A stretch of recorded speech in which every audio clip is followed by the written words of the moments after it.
Ukraine को लेकर रूस के राष्ट्रपति व्लादिमीर पुतिन का बड़ा बयान सामने आया है। पुतिन ने कहा है कि यूक्रेन को लेकर उनके देश के लक्ष्यों में कोई बदलाव नहीं आया है। उन्होंने साफ कहा है कि जब रूस अपने लक्ष्यों को हासिल कर लेगा तभी शांति स्थापित होगी। उन्होंने साल के अंत में होने वाले संवाददाता सम्मेलन में एक सवाल के जवाब में ये बात कही।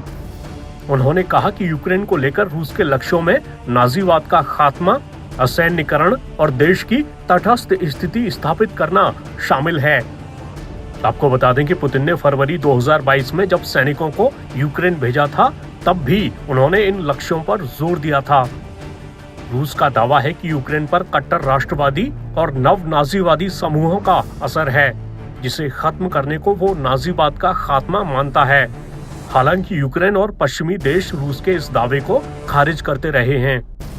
रूस का ये भी कहना है कि यूक्रेन को नाटो में शामिल नहीं होना चाहिए। पुतिन ने कहा, जब हम अपने लक्ष्य हासिल कर लेंगे तब शांति कायम हो जाएगी। पुतिन ने बताया कि फिलहाल लगभग 2,44,000 रूसी सैनिक यूक्रेन में युद्ध लड़ रहे हैं।